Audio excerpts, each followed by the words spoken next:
The 911 Magazin is picking up speed with a spectacular record set by the 911 GT3 RS on the Nürburgring and a daring attempt to break a speed record on a bicycle.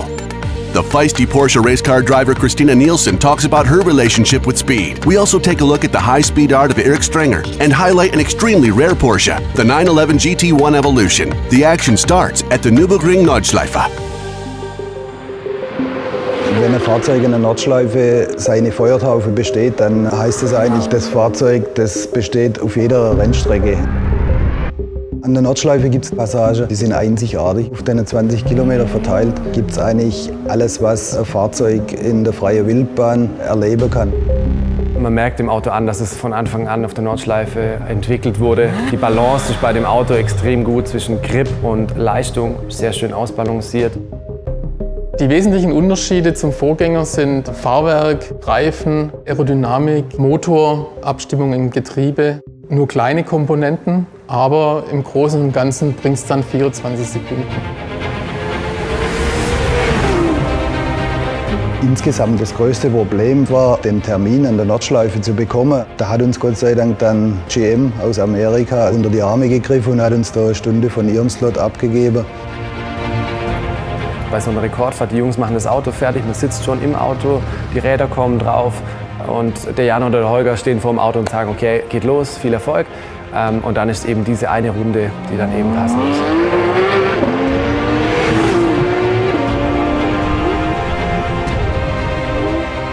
Meine erste Runde war eigentlich so eine Sicherheitsrunde, um einfach mal was zu haben. Und dass das schon 6,59 war natürlich super. Als wir dann gesehen haben, dass schon gleich in der ersten Runde der Rekord gebrochen wurde, da waren wir natürlich alle total happy und überwältigt, dass das so gut geklappt hat. Die Erwartungen wurden übertroffen und das liegt natürlich daran, dass wir als Team wirklich super funktioniert haben. Ganz klar, das ist ein großer Erfolg. Jeder, der an dem Projekt beteiligt war, jedes kleine bisschen Verbesserung bedeutet halt hinterher in Summe großer Erfolg oder beziehungsweise viel Verbesserung in dem Sinn.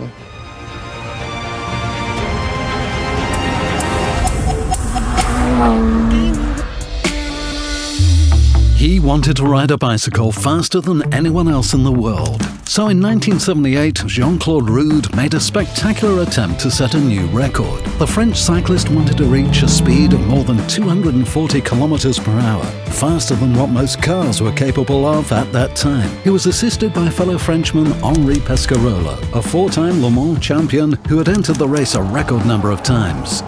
So Porsche selected the 935, which was the most powerful car of its day. For this extraordinary endeavour, the Porsche Martini racing team installed a special structure on the rear of the 800 horsepower car. And yet, how is it possible for a bicycle to reach speeds of more than 200 kilometers per hour?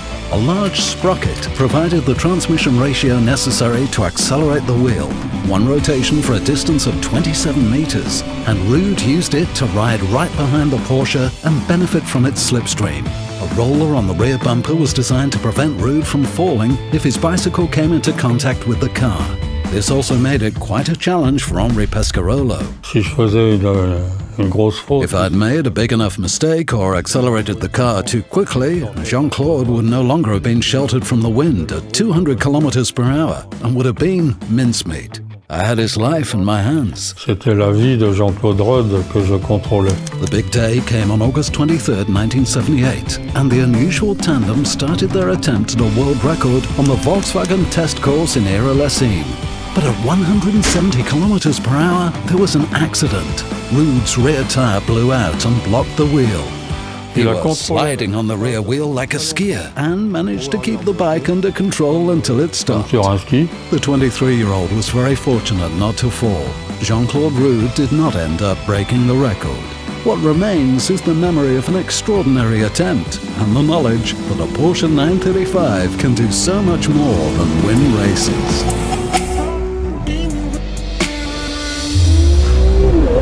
To say that I've made history as a woman in racing feels pretty good. I definitely think I need to improve myself more. I need to sometimes be tougher than the men in racing. I was pushed down quite a few times, but what I learned from it was to always get back up. My name is Christina Nelson. I am 26 years old. and I am racing with Porsche this year. Going back to Porsche, you know, it feels like going home. It feels like going back where, sort of where I belong. It's where my dad always wanted to see me, and his opinion matters a lot. My dad is a huge Porsche fan. He has a mega passion for it and just loves everything about it. So I grew up with this mentality, and I grew up with always having an appreciation for the cars. My dad raced Porsches for many years. He competed at many big races like Le Mans in them, and also got on the podium several times. So it just felt natural to go in that direction. I didn't grow up being told that there was something I couldn't do because of my gender. The fact that somebody thinks that there's something you should be weaker at or not be able to do because of a gender, I have never grown up with that mentality, because I've never been taught that that was a barrier, that that should be a problem for me. As a woman, sometimes people are just waiting for you to fail or to do something that is expected of you because of your gender. So I use a lot of time and energy on making sure that the people that I'm surrounded by, that they see me as a driver when I sit behind that wheel and nothing else.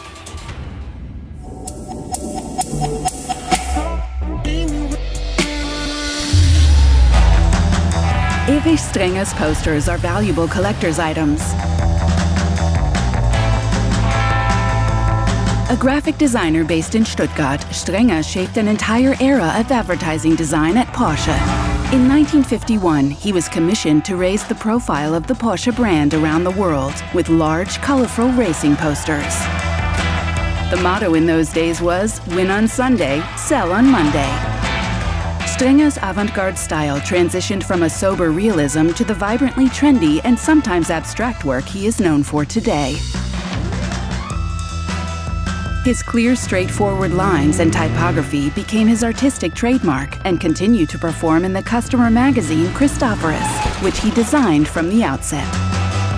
Strenger's illustrations all have one thing in common. From their beginnings in the 1950s through the 1980s, their bold style gave speed a face.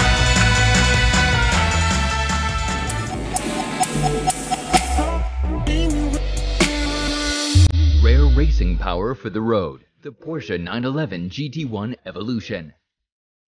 Gran Turismo racing experienced a surge in popularity in the mid-1990s with the newly founded BPR Global GT series.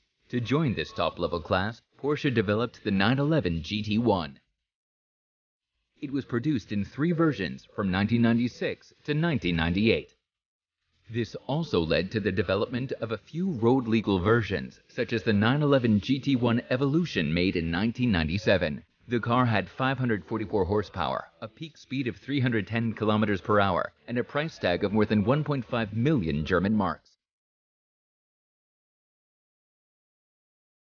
Only 21 of them were ever made. This was due to a homologation rule from the International Automobile Federation, FIA, which required the super sports car to have a road-legal version in order to race. The GT1 Evo's bi-turbo 3.2-liter flat-six engine developed a peak torque of 600 Nm. Mounted in front of the rear axle, it was Porsche's first 911 with a mid-engine design. The GT1 also caused a sensation on the racetrack. The 1998 version finished first and second in the GT1 class at the 24 Hours of Le Mans for a brilliant conclusion to the GT1 project.